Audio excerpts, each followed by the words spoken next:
Alors, une chose que j'observe très souvent, c'est qu'on soit adulte hein, ou enfant, ce qui fait beaucoup souffrir, c'est la non-reconnaissance justement de cette souffrance. Quand votre enfant souffre, alors peu importe son âge, hein, qu'il soit petit, ado, grand, etc., qu'il ait 40 ans, c'est la même chose, il n'y a rien de pire pour un enfant que de ne pas être reconnu dans sa souffrance par son parent. Bien souvent, le premier réflexe des parents, quand un enfant se plaint de quelque chose, ça va être ah mais non, c'est pas comme ça que ça s'est passé, nanana. En fait, on nie la réalité de l'enfant. Et effectivement, il faut partir du principe que dans la vie, on regarde tous la vie et la réalité avec une paire de lunettes différentes. Donc finalement, il n'y a personne qui a la vérité absolue, c'est que tout le monde regarde les choses d'une façon différente.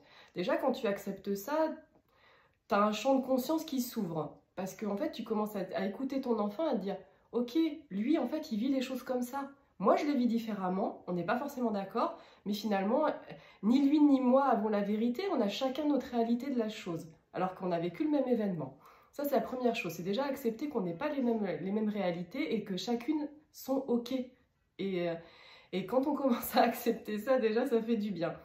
La deuxième chose, souvent, c'est aussi de dire à son enfant, mais non, en fait, c'est pas la peine de te mettre dans cet état, ça n'en valait pas la peine, nanana, nanana. Donc, arrêtez de nier ses émotions. Ça, c'est une chose aussi que je vois fréquemment. C'est non, bah non, pleure pas, te mets pas en colère. Mais en fait, si, pleure, pleure, si tu as besoin de pleurer, pleure, ça va te faire du bien. La tristesse, elle vient pour nous aider à décharger. Chaque émotion que vous ressentez dans la journée vient vous passer un message. Si je refoule mes émotions et que je les garde à l'intérieur de moi, elles vont faire la foire et je vais commencer à somatiser des pathologies des plus légères aux plus graves. Donc la gestion émotionnelle, elle est primordiale. Ton enfant il a envie de pleurer, accompagne-le dans sa tristesse. Il est en colère, accompagne-le dans sa colère. Quand je parle de colère, je ne parle pas de violence, hein. C'est des choses qui sont complètement différentes. La colère, quand elle est sainement exprimée, en fait, elle va t'inviter à venir poser des limites. C'est que tu vis une situation qui est désagréable. Donc à partir du moment où tu as une situation désagréable, j'ai de la colère qui monte en moi, je vais poser les limites pour me faire respecter, parce que j'estime qu'il y a un truc qui n'est pas acceptable.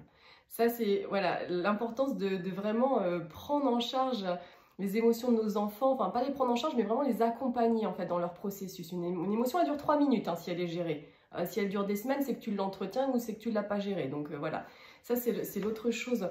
Et je crois que ce qui est salvateur dans une relation parent-enfant pour qu'elle se passe bien, c'est quand tu commences à accepter la réalité de ton enfant, comprendre qu'en fait il y a de la souffrance qui y est associée, des émotions associées, peut-être pas agréables, mais qu'en fait en tant que parent, bah, tu n'as pas de mode d'emploi, tu fais de ton mieux, puis bah, tu fais des conneries comme tout le monde. Moi j'ai des enfants, je sais ce que c'est, bah, moi aussi je fais des conneries, même avec toutes les connaissances que j'ai. Et voilà, et en fait c'est pas inné, on apprend je pense à devenir parent. Ce qui est inné c'est d'aimer nos enfants. Mais c'est pas parce que tu aimes tes enfants que tu es un bon parent. Pour moi, c'est deux choses complètement différentes, hein. Tu peux aimer infiniment tes enfants et être un très mauvais parent. Donc voilà, le distinguo, je pense qu'il est important d'être fait parce que souvent j'ai des gens qui me disent oui, mais ma mère, moi, elle m'aimait. Ouais, mais c'est pas pour autant qu'elle s'est comportée en bon parent pour toi parce qu'elle a peut-être pas répondu à tes besoins. Et c'est ok, il n'y a pas de jugement dans ce que je dis parce qu'encore une fois, chaque parent fait ce qu'il peut avec son bagage personnel. Mais à partir du moment où je commence à dire à mon enfant, ok, j'entends que là tu souffres, j'entends que ce comportement ou cette situation t'a mis mal, et moi je reconnais, je l'entends que tu souffres et je reconnais tes émotions qui vont avec, ça peut tout simplement libérer. Il n'est pas question de dire ah bah non, ça s'est pas passé comme ça, ou alors si j'avais su, j'aurais fait autrement. C'est ok, là tu as souffert à ce moment-là, d'accord, je l'entends et je le reconnais. Et moi j'assume ce que j'ai fait. Et déjà là, en fait, vous allez commencer à déverrouiller le lien.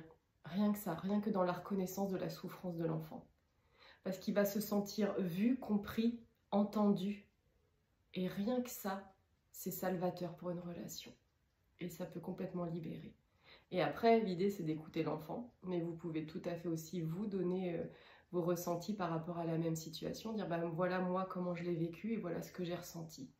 Et du coup, vous avez un genre de débriefing qui se fait et qui permet pour les prochaines fois de réitérer différemment pour qu'il n'y ait pas de souffrance cette fois-ci. Donc là, je parle, ça peut être quand vos enfants sont petits, mais c'est tout à fait valable quand ils sont grands, quand ils ont 20, 30, 40 ans, et qu'il y a encore des choses de l'enfance qui ne sont pas réglées. C'est important, même si votre fils, je sais pas, il a 40 ans, qu'il soit entendu dans sa souffrance, qu'il soit reconnu par son parent. Voilà, merci et bonne journée.